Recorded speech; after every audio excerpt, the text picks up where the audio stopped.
terceras personas, entonces no merece la pena. Si permitimos que las mentiras más groseras sustituyan el debate respetuoso y racional basado en evidencias, entonces no merece la pena.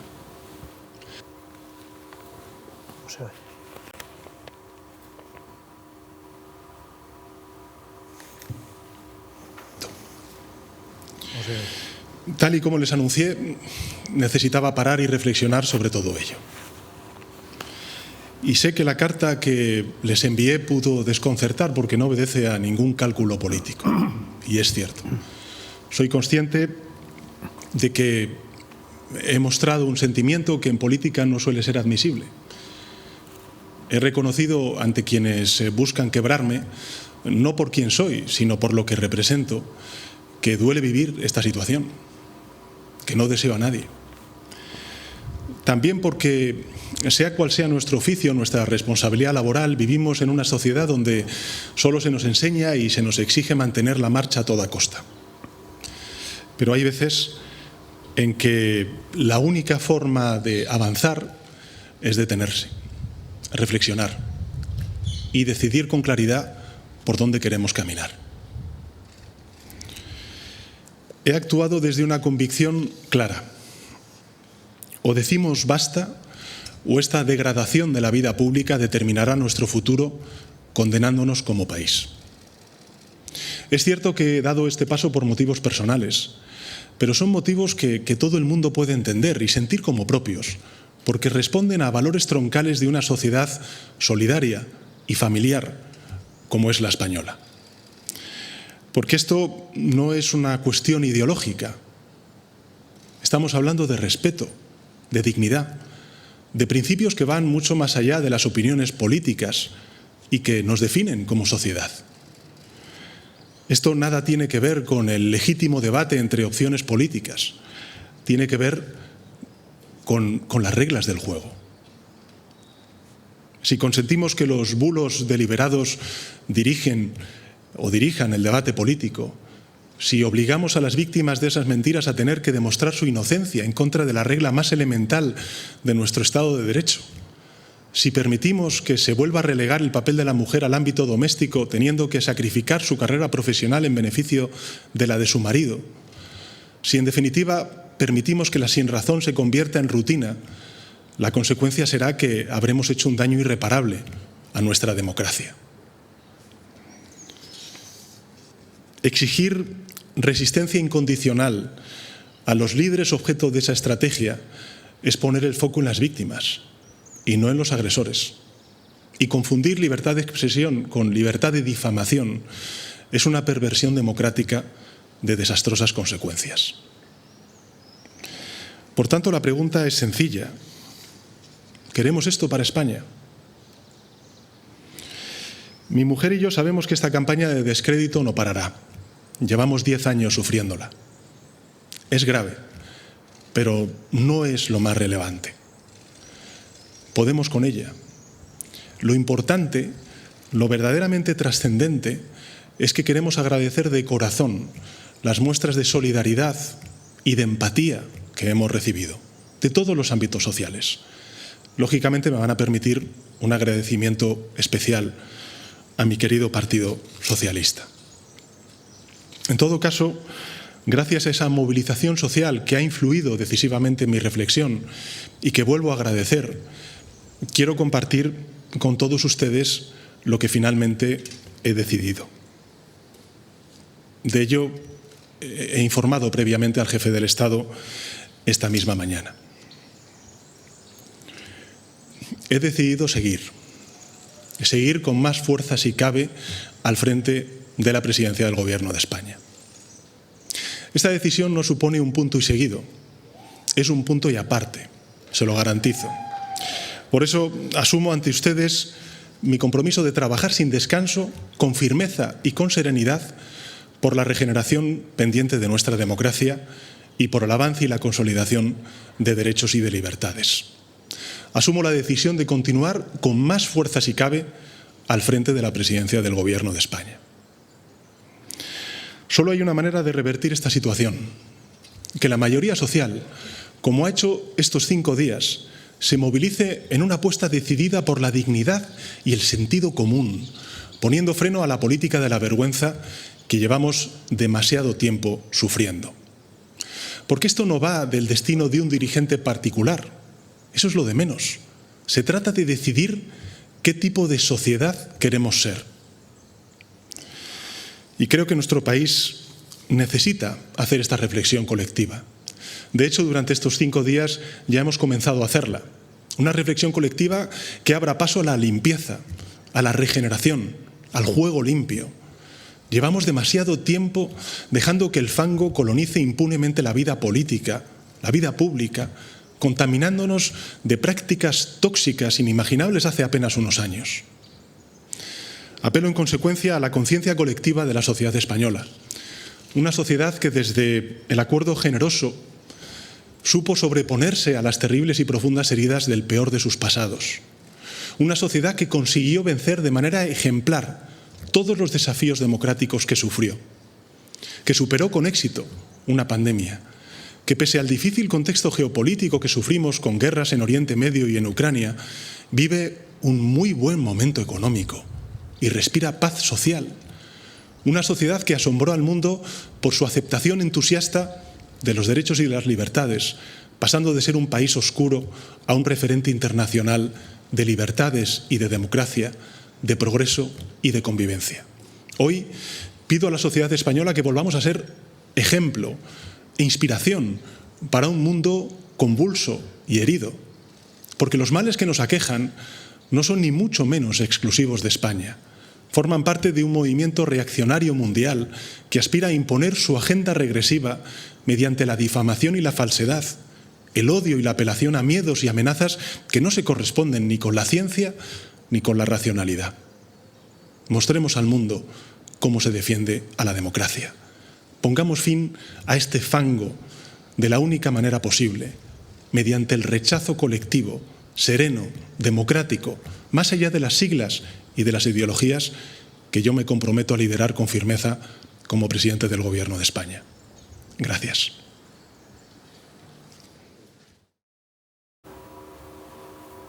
Bueno, pues ahí queda la comparecencia de Pedro Sánchez, presidente del Gobierno, y el gran titular de la jornada lo acaba de desvelar él. Efectivamente, va a continuar después de ese periodo que él mismo decidió abrir de reflexión de 5 días y una vez escuchada, supongo que a su interior, pero también, y como él ha dicho, a la calle y otros muchos conceptos y valores, la decisión está tomada y así se lo ha comunicado esta mañana a Su Majestad el Rey y ahora a todos los que le acabamos de escuchar. Pedro Sánchez va a continuar. Bienvenidos, por lo tanto, al espacio en portada, como siempre aquí en Telemiño, un ratito de tele para comentar la actualidad. El titular de la jornada estaba ahí y se ha producido. Por lo tanto, en directo estamos, tanto en Telemiño como a través de la señal que ofrecen nuestros compañeros de digital en www.laregion.es, con esa noticia y también buscando alguno de los perfiles, alguno de los análisis. Han venido al plató de Telemiño un día más a hacer comentarios en torno a este y otros asuntos nuestros invitados, a los que ya tengo el honor de saludar. Se trata de Pepe Carballido. ¿Qué tal, Pepe? Muy boas. Hola, muy boas. Saludo también a Antonio Vallejo. ¿Cómo estás, Antonio? Muy bien, un placer. Y también a Lalo Pavón. ¿Cómo va, Lalo? Muy bien. Encantado. Bueno, pues después leeremos los titulares del periódico. Ahora cabe, sin duda, por razón de jerarquía informativa, buscar un primer análisis de nuestros invitados hoy sobre lo que es el gran titular de la jornada. Se ha caído el telón y hemos visto ya toda la obra. Pedro Sánchez va a continuar. Primer análisis que le pedimos a Pepe Carballido sobre esta decisión. Pepe. Bueno, eu personalmente alégrome porque eu creo que estamos nun país democrático, hai unha democracia con unhas normas de funcionamento e Pedro Sánchez foi investido presidente do Goberno de España porque o Congreso dos Diputados, por maioría, eligiu no ele. Tuvo voto suficiente, por tanto, é o presidente lexítimo. Esta legitimidade non foi reconocida desde o minuto 1 e sigue sin ser reconocida polos partidos que están na oposición, nomeadamente o Partido Popular e Vox, que non recoñeceron o resultado. É dicir, vou dicir que gañaron as eleccións. O Partido Popular gañou as eleccións, sí, Partido Popular gañou as eleccións, sacou máis votos que ningún outro partido, pero que a Constitución española establece claramente que o goberno está formado por aquela organización, por aquel candidato que saque a mitad máis un, polo menos, dos diputados presentes, e iso é o que pasou. Espero que despois desto, que o Partido Popular, dunha vez por todas, sobre todo, porque vos xa me preocupa menos, que o Partido Popular asuma o resultado e asuma que Pedro Sánchez é o presidente do goberno. É certo que se produciu unha situación moi extraña, por novedosa sobre todo, non? Pero tamén é certo que é comprensible. Eu comprendina desde o minuto 1, porque sei que as persoas, aparte da súa actividade política, son persoas humanas, por lo tanto, e teñen familia. E eu entendo perfectamente esa quebra que se produce en un momento determinado, cando xa este continuo ataque e falta de diálogo cordial, pois acaba provocando nas persoas a mellor relación dese tipo. Eu supoño que Pedro Sánchez tomou a decisión, voto propio, evidentemente, pensado, o sea, el valorou a situación, supoño que tuvo moito influencia tamén a opinión da súa muller, estou convencidísimo, e por tamén, como el mesmo dice, pois o respaldo, digamos, militante do Partido Socialista, militantes socialistas, aos que felicito por ese traballo que fixeron e que se sinte con compromiso. Eu alégrome porque me parece máis normal. E agora, supoño que despois desta situación, creo que é posible que veña incluso rearmado de forza para facer cousas desde o poder que ten como maioría no Congreso dos Diputados, para facer cousas que se tiñan que ter feito seguramente fai tempo, non? Vale. Esta é a miña primeira impresión. Vale, perfecto. Primer análisis, Antonio. El primer análisis que yo tengo es que estos 5 días han abierto un periodo de reflexión sobre la situación política general y la crispación política en España, que era muy necesario y muy importante hacer. No creo que se haya hecho el análisis completo o la reflexión completa, y creo que va a seguir la crispación y que seguramente la oposición va a redoblar los ataques, porque de algún modo incrementará su frustración al ver que al final no ha logrado el objetivo de tumbar al presidente del gobierno. No obstante, yo creo que, aparte de ese necesario debate, creo que tenemos que olvidarnos de una cosa en este país. Este no es un país de líderes. Nosotros tenemos una estructura constitucional de instituciones. Si se va el presidente del gobierno, hay un mecanismo para sustituirlo. Si al presidente del gobierno se le censura, hay un mecanismo constitucional para hacerlo. Si hay que convocar elecciones, hay un mecanismo constitucional. Las instituciones están por encima de las personas, y las personas tienen todo el derecho del mundo, aunque sean el presidente del gobierno, a tener una crisis particular o a hacer una reflexión particular sobre si esto me merece la pena, y si me merece la pena que estén todo el día poniéndome en el disparadero a mí, a mi familia, a mi suegro y a un primo segundo de Guadalajara, que esto me parece impresentable y creo que nos lo tendríamos que hacer mirar. No obstante, yo creo que al presidente del gobierno le falta ahora una cosa, después que has decidido seguir. Es verdad que la situación es muy mala, que la situación de crispación es insoportable, que el ambiente político es absolutamente asfixiante, pero el presidente del gobierno tiene que hacer algo para intentar cambiarlo. No es posible que la mayoría parlamentaria que representa el presidente del gobierno esté consintiendo sin más 5 años sin la renovación del tercer poder del Estado. No es posible. Si con la ley en la mano se hace inviable esa renovación, habrá que buscar maneras de flexibilizarla. Es decir, bueno, me parece muy bien los 3/4 o los 3/5 para elegir al Consejo del Poder Judicial. Pero si en primera o en segunda votación y pasados 2 meses los 3/5 no se producen, pues valdrá la mayoría simple. Y si no, pues una mayoría de 1 más a favor que en contra. Algún mecanismo para no bloquear el Estado a voluntad de un partido político, sea el que sea, sea el que sea.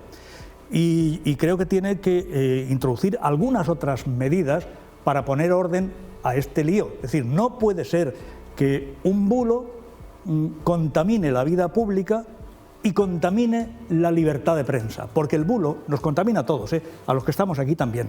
a los que intervenimos en televisiones normales que defienden la libertad de prensa y en periódicos normales, también nos contamina el bulo, la mentira y el ruido, ¿no?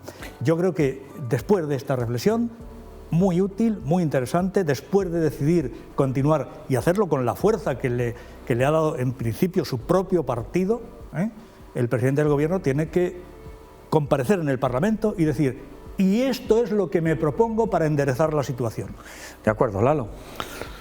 Bueno, pois comparto basicamente o comentado xa hasta ahora e personalmente comparto tamén a reacción do presidente do Goberno a primeira de que o leva a unha quiebra personal e emocional, porque é moi difícil sortear ou sobrevivir a un ataque por terra, mar e aire nas 24 horas do día durante meses e anos a unha situación dese tipo.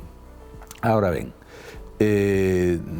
no movimento que se produce desde o pasado mércores e o resultado final, teño para min que ou toma decisións moi rápidas, claro, ou pouco se vai a solventar, porque non podemos esquecernos que neste país o imperio das redes permite que calquera, dendo anonimato ou incluso con nomes e apellidos, insulte, difame, a todo el mundo, sí. Gratuitamente. A todos. Sientes irrespirable. Que non haxa unha mínima norma. Pero no hace falta que insistas en eso. Eso va de suyo, ¿no? Claro, es evidente. Bueno, también de suyo puede ser que a la política se viene llorados de casa. No estoy de acuerdo. Bueno, pero no estoy de acuerdo. Eso es la política del siglo XIX, del siglo XX, de pelo en pecho, que la representa algún líder político en la actualidad, pero con el que yo no estoy en absoluto de acuerdo, ¿no? Bueno, no te pido que lo estés. Déxame terminar. He sabido que quienes escribimos en prensa, por exemplo, bueno, ou en televisión, ou en radio, ou falamos en radio, pero en prensa fundamentalmente, cualquier desliz que deixes caer nunha línea está sometido a escrutinio de todo o mundo, dos lectores e de cualquera que te leve aos tribunales. E os tribunales, con máis frecuencia da debida, utilizan a capa máis fina para poñer no seu sitio o que escribe en favor do que se sinte agraviado. Pois ese celo, que en principio está ben, logo non se compadece para nada co que ocorre na vida real, porque o que se escribe en papel debidamente firmado e respaldado e nunha cabeceira debidamente de exercicio de libertades debidamente contrastado, non se compadece co que sucede nas redes, onde cada un pode dicir o que queira, como queira e cando queira. E ademais, incluso neses espacios, hai determinados, non sei se dirixentes, pero sí tipos avispados, profesionais do insulto e da calumnia, que, digamos, coordinan ou encabezan un tema ou unha historia falsa normalmente, diaria ou fabulada, e despois sigue a trupe detrás. E iso crea un estado de opinión que parece que todo o país opina o mismo. E nadie o desminte, nin nadie fai algo para que eso se poida canalizar e que haxa responsabilidades de algún tipo.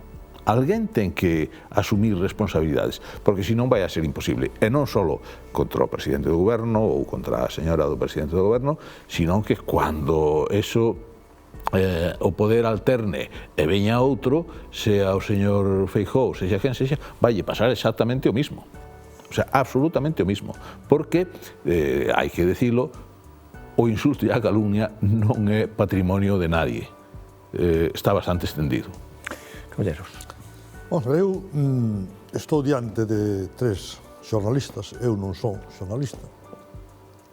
Creo que os tres, tuveron que pasar a un momento determinado polo xulgado, por unha denuncia de alguén que se sentiu ofendido, agraviado. Algún máis dunha vez. Sí, máis dunha vez. Por eso. E tuveron que responder antes disso, non? Por eso eu, que sou un gran creedor da prensa, dos medios de comunicación, que creo que son fundamentales como un pilar máis da democracia, teño dito máis dunha vez que hai que ter moito cuidado cas redes sociais, pois nas redes sociais que escribe pois é todo o mundo. Xente que con máis conocimiento, xente con menos conocimiento, ou xente con máis mala baba, digamos, ou con anonimato garantizado. Exacto. E con anonimato que dá a rede, non? Por lo tanto, hai que ter cierta caución. E eu digo, eu sempre recomendo, cando alguén leu nas redes algunha noticia extrañísima, cosa máis, oye, parece que non sei que, eu digo sempre, como consello, ainda que non son un experto, digo, mira, ante esa noticia tan increíble e sorprendente, eu o primeiro que fago é ir a algún periódico que considero que son periódicos serios e ver se aparece esa noticia aí, por lo tanto pode ser verdad. Entonces, quero decir que utilizo e creo que é útil que os medios de comunicación sexan precisamente ese respaldo a esa veracidade que se presume das cosas que pasan, ainda que pode haber errores, evidentemente. Non? Bueno, neste caso, perdón, remate moi rápido. Sí, no, perdón. Neste caso, aquí, a chispa que acaba producindo esta situación son unhas informacións precisamente de periódicos, de medios de comunicación, aos que aparentemente lle presumimos veracidade e que claramente, en algún caso, xa se demostrou que eran bulos, non? Por lo tanto, aí, esta é a gravedade para mí dos... Bueno, medios de comunicación non é un objetivo. No, bueno, era un periódico, el Confidencial, no sé qué, era un periódico. El Confidencial publicó cosas en relación... Claro. Ninguna está en cuestión, ninguna está judicializada. Claro, no. Dijo, pasó esto, ya está. Pero vale... Pero unha delas foi desmentida xa. Salió una medio de comunicación y ya fue desmentida que no era verdad. Pero claro, también en sede parlamentaria se sacó una información publicada por Infolibre en relación a, creo que a la mujer del líder de la oposición, que después se dijo que no era cierto, y en la propia Cámara se le estaba dando aire a todo ese tipo de situaciones. Es decir, lo que pasa es que, a ver, es apasionante, perdonadme un momento, es apasionante el papel de los medios de comunicación.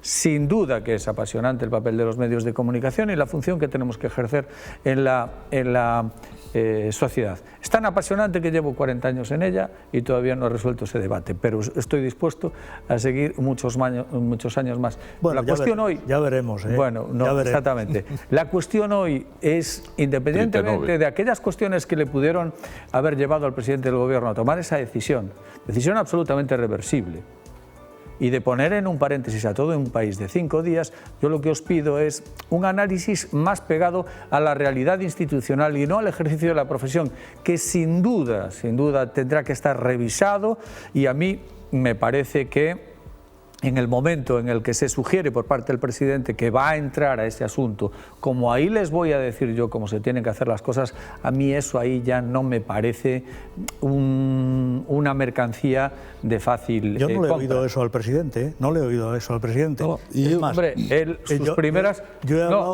sus primeros argumentos ha sido apoyarse en que lo que se había publicado era insidia, falsedad, que se habían metido en cuestiones absolutamente personales que nada tenía que ver con su papel ni institucional ni política, y cuando se habla de insidias y se habla de falsedades son dos calificativos que tienen una carga de profundidad importante. Sí, bueno, entre otras cosas, no son indirectas. Entre otras cosas, un denunciante, uno de los denunciantes, le dijo al juez, oiga, tenga en cuenta que creo que una de esas noticias es falsa.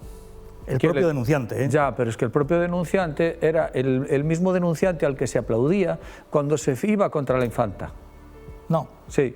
Yo a ese denunciante y a otro que Antonio, se llama como Antonio, oír, no vamos a mira, Antonio, déjate oír, Antonio, nunca los Antonio, no vamos a debatir tú y yo, porque estoy seguro de que me ganarás. Y entonces... Pero por viejo, no por otra cosa. Bueno, entonces yo os pido, hay un ratito de, es decir, cómo ha vivido el país estas cuestiones, es decir, y el escenario institucional que se abre ahora, o si estaba verdaderamente esta decisión de continuar estaba tomada antes de la famosa carta, qué es lo que pudo haber ocurrido en estos 5 días para que le empuje una decisión y no la contraria, y etcétera. Os pido que vayamos por ahí si queréis. Sí, Venga, bueno, Pepe. No, eu simplemente, se me permite, solo rematar o argumento, que Perdón, é moi perdón, sencillo. perdón. No, que o que iba eu era que se eses medios de comunicación que son un pilar fundamental e damos credibilidade nos fallan, como pasou neste caso, porque hubo determinados medios que fallaron, provocou esta situación, e é que eses medios que fallaron, que provocaron noticias que eran falsas, que algún incluso xa se dixo claramente que eran falsas, outras verémoslo no largo do tempo, e un juez admite unha denuncia basada en recortes de prensa, precisamente por onde veu, aquí quen está fallando, aparte deses medios, pero son 3 ou 4, é o Poder Judicial e os jueces que chegaron a un punto donde o presidente do goberno ve que se un dos pilares fundamentales dos poderes que é o Poder Judicial tamén falla, dice, que pasa aquí? E por eso creo que é o que provocou esa rotura, esa quiebra en ese momento. Por lo tanto, iba simplemente isto, que aquí hubo alguén que non pasou a transición democrática que se pasou en este país. Aquí hubo unha transición democrática desde o ano 78 e o Poder Judicial non pasou esa transición democrática. E eu creo que aí recomendaría ya ahora esta valentía, este refuerzo que lle acaba de dar Pedro Sánchez, a que tome medidas específicamente para que ese Poder Judicial, dunha forma ou outra, tamén pase pola transición como pasamos absolutamente todos. A eso iba eu. Perfecto. Yo, a pesar de que el moderador me regañe, no me he referido... El moderador te regaña porque si no, no sería este moderador, sería otro moderador. Pero a pesar y no te regaña, y tú lo sabes. Pero a pesar de la regañina, no me he referido, no me he referido solo ni fundamentalmente a la prensa, ¿no? Es verdad que yo creo profundamente en el artículo 20 de la Constitución, que garantiza la libertad de prensa, pero en todo el artículo, porque el artículo dice que tenemos derecho a difundir información y añade veraz. Yo creo que, por ejemplo, en la inmunidad de los parlamentarios, creo que no se les puede perseguir por su acción política. Lo que no creo es que tengan que tener inmunidad parlamentaria para la calumnia o la injuria. Eso es un delito convencional y los delitos convencionales no están protegidos, salvo en el caso del rey, que en mi opinión tampoco, por la inmunidad parlamentaria. Por tanto, eso habría que darle una pensada. Y habría que darle una pensada a algo de lo que estaba hablando ahora con mucho sentido Carballido, al tema de los jueces. Pero no porque la justicia no tenga que ser independiente y que lo sea. La justicia me refiero al ámbito jurisdiccional, Otra cosa es el gobierno, que el gobierno, como todo órgano de gobierno, tiene que someterse a una soberanía, que es la del pueblo a través del Parlamento. No hay otra, el gobierno, no el juez que te juzga a ti o que me juzga a mí, que ese tiene que ser libre e independiente. Pero también tiene que tener una posibilidad, tiene que de ser evaluado en su desempeño. No puede ser, como decía alguien, un juez de instrucción es Dios. No, un juez de instrucción tiene mucha responsabilidad y no puede ser Dios. Tiene que responder también de sus actos, sobre todo si son reiterados. Lalo. Bueno, o escenario é amplísimo, temos aquí varios debates xa... Yo dimito ya de mi papel de intentar centrar la cuestión sobre la decisión que acaba de tomar el presidente. Dimito. Pero vou ir a Pedro Sánchez.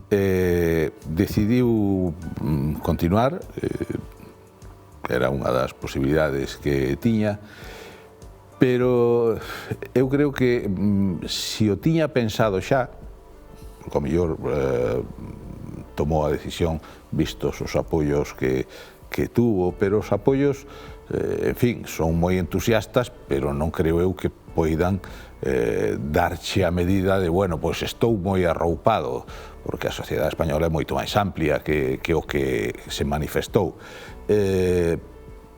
Entonces, si tiña a decisión tomada de provocar ese movimento convulso e poñernos a todos mirando hacia algo que hasta ahora non se miraba tanto ou non se facía caso, é útil. O que pasa é que no exercicio diario do poder eu creo que vai a costar xiros este tipo de... porque a oposición non se vai a deteñer, para nada. No, todo lo contrario. Yo creo que va a redoblar la persecución. E entonces se vai a deixar xiros.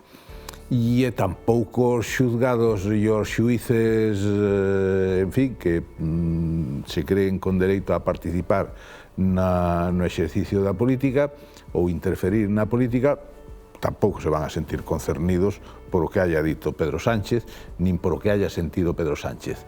E todo eso vai a afectar, creo eu, a un goberno que, tendo maioría, ten certas debilidades para seguir o día a día. Bueno, vamos ver que vai a pasar. A min gustaríame que de esto aprendéramos todos e todos fóramos buenos e consecuentes, pero me temo que perdón, que eso non vai a suceder así. Bueno, última ronda, Pepe. Eu creo que o último día que Pedro Sánchez estuvo no Congreso dos Diputados, que estuvo 10 ou 15 minutos solo, Miércoles. foi mércoles, me parece, estou convencido que ese día Pedro Sánchez chegou ca intención de dimitir. Porque é o que lle pediu ao corpo, en vista de que, efectivamente, ese cúmulo de cousas destes 10 últimos anos acabou esa gota que rebosa o vaso, e ese día, Dios, tuvo, para min, a fortuna e a certeza e non sei como chamar, o rigor de, bueno, vamos deixar enfriar a cosa, porque estas decisións efectivamente convén tomalas en frío, non? Por lo tanto, estes días de reflexión, que efectivamente é algo extraño, porque nunca vimos nada parecido, pero creo que foi útil, porque, bueno, vamos, as cousas, efectivamente, hai que parar ao millón e reflexionar, non? Por lo tanto, eu aplaudo esa... Prometo que nos choque e nos resultara un pouco tal, aplaudo porque, bueno, prefiro que esa decisión se tomara en frío que non en quente. Que hubo cuestións que influíron durante estes 5 días? Sí, pode ser, efectivamente, non sei se influíron, pero, bueno, en todo caso, a propia reflexión súa e do seu entorno máis directo, que a súa, neste caso a súa muller, supoño, e as súas fillas, pois meditaría e tomaría a decisión que lle pareceu máis correcta, non? Insisto, a decisión é del e ten toda a legitimidade para tomala. A que tomou, e se tomara a contraria, non? Eu xe dixen ao principio que personalmente me parece útil que se manteña porque é un presidente lexítimo, o que eu non votei, pero que lle dou absolutamente toda a legitimidade. E eu creo que é a primeira norma deste país. Entón, se hai unha alternativa, que alguén presente unha alternativa que está prevista na Constitución, é dicir, por lo tanto, que se utilices. E desde ese punto de vista, eu creo que sale reforzado, sí que lle van a seguir dando, e ahora, pero bueno, xa en plenos 4 días de reflexión, o ataque agresivo por parte do líder da oposición, do señor Feijóo, que a min xa conocía, eu xa conocía o señor Feijóo, pero non esperaba ese nivel, ese acercamento tanto a tal, esa vocificación do presidente Feijóo, non a esperaba, pero bueno, aí está, xo fixo aquí.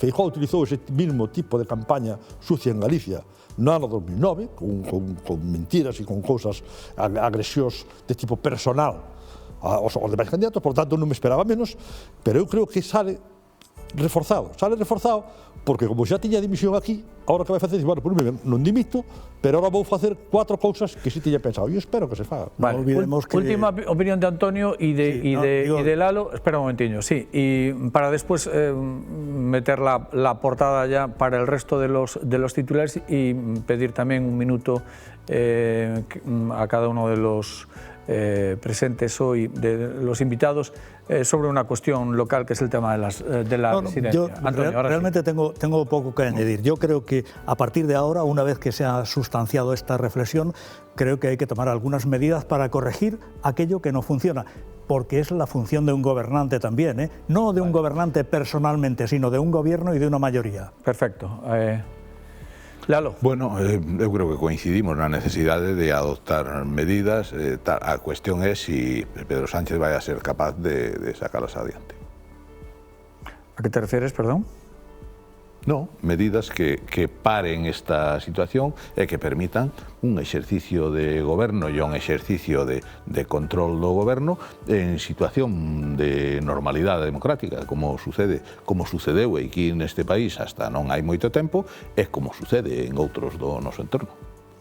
Perfecto, bueno, pues también ahora mismo tenemos la confirmación de que Alberto Núñez Feijóo, el líder de la oposición, comparecerá a la 1:30 del mediodía.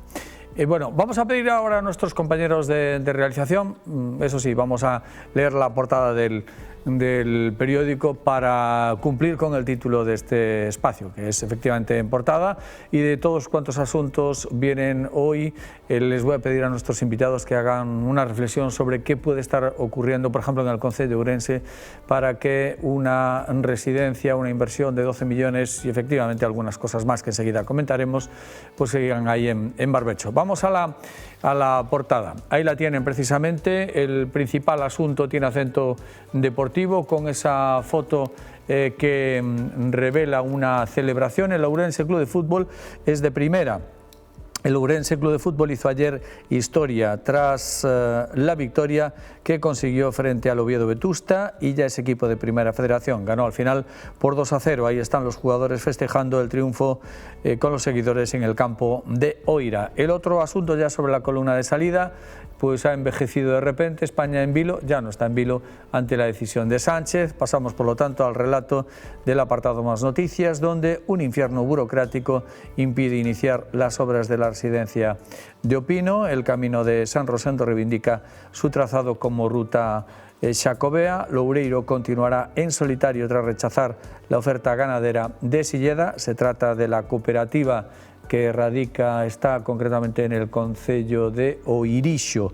El precio de la gasolina se dispara un 10% en Ourense desde el mes de enero. Apuntes deportivos, también Primera Federación. El Arenteiro logra igualar 2 goles en el último minuto en casa del líder, 2-2. Y por último, en Preferente, el Barco da un paso de gigante hacia la permanencia y el Velle roza el ascenso. En lo alto de la portada, pues la pasarela de máscaras, la Vivomask, que se despidió con un desfile por las calles de Vilariño de Conso. Y por último, reconocimiento por su labor, ahí está Ángela Soto, que es premiada o ha sido premiada por mejorar la vida de los enfermos en su calidad de enfermera. Asuntos todos ellos que forman parte de la portada de este lunes, día 29 de abril del 2024. Ahí están todos los asuntos, y a partir de ahora solamente un tema ya para despedir el programa. Hoy hemos empezado un poquito al revés porque la actualidad así lo determina y así lo ha empujado la jerarquía periodística. ¿Qué puede estar pasando, Pepe, para que no concello de Ourense mesmos trámites burocráticos teñan tantos atrancos? ¿Qué opinas? Bueno, creo que o que haya unha incapacidade absoluta de xestión, digamos, do día a día. Do día a día, efectivamente. E isto, por moito que o alcalde diga que os funcionarios non sei que, vamos a ver, hai un dirigente político que é o alcalde e é o responsable do funcionamento do concello. Por lo tanto, ten que buscar os mecanismos para que funcione. Neste caso, fala de que leva 2 anos de retraso a licencia para algo que é un investimento de 12 millóns de euros que generaría posto de traballo e generaría riqueza en estes anos de crisis que tanto falamos, e está aí parado, pero que tarda exactamente o mismo en conseguir a licencia unha peluquería que se quera montar na rúa Pajarito número 7, ¿vale? Por lo tanto, aquí o que hai é un problema realmente de incapacidade de gestión, ¿no? E logo, pues claro, pues disparamos, como hubo fai pouco unha reunión cos empresarios da construcción, e en vez de falar de que había que falar, pues aí pues empieza a disparar contra o que non está presente e que aí... Entón, por lo tanto, eu creo que, bueno, é un problema que temos aí, un problema de que disfruten de lo votado, ¿no? Como dicen outros, que vamos, non se pode, pues, 2 anos para calquer cosa, para montar un bar, para montar unha peluquería ou para facer un investimento dun geriátrico de 12 millóns de euros. De acuerdo. Antonio. Pues yo creo que si pones la intervención de Carballido, yo la afirmo porque es exactamente eso, es decir, no funciona nada, no funciona nada. El laberinto burocrático parece el laberinto del fauno, vamos, no funciona nada. Nada. Aparte de ser ya la burocracia ser, en fin, excesiva, que no funciona nada. Es decir, que si no informa carreteras es que, o si informa carreteras es que no informa Naturgy, si informa Naturgy es que no informa patrimonio, si no, pues es que resulta que hay derechos de reversión de no sé qué propietario, en fin. No funciona nada, y cuando no funciona nada, pues es difícil que salgan las cosas. Vete a lo que está pendiente de salir adelante en Ourense, aparte de la peluquería o el bar, que abren sin licencia porque no hay forma de sostener una inversión tan potente como eso sin abrir, porque al concello se le ocurre tardar 2 años en dar una licencia, y así está todo, así está todo. Ya. Bueno, e se a eso añadimos o carrusel de ceses e cambios de personal polo Concello adiante, que quedámonos sin interventor, pero poñen de interventora a señora que non valía como tesoureira. Bueno, e ademais funcionarios, en fin, de outras escalas e de outras tal, que de repente mañá están nun sitio, de repente mañá pasa outro que non domina, nin controla, nin sabe onde están os expedientes. Cuando se empiezan a enterar los cambian otra vez. Eso é un caos permanente que explica todo isto. E antes de terminar, o moderador nunca se equivoca, pero sí que se equivoca muchas veces, pero por lo menos una vez al día. Tuvo un lapsus aí na lectura dos titulares e o Velle me parece que roza o descenso e non o ascenso. Me parece. Según dice aí, eu non sei como está o Velle. Roza el descenso. Claro. Y yo dije el ascenso.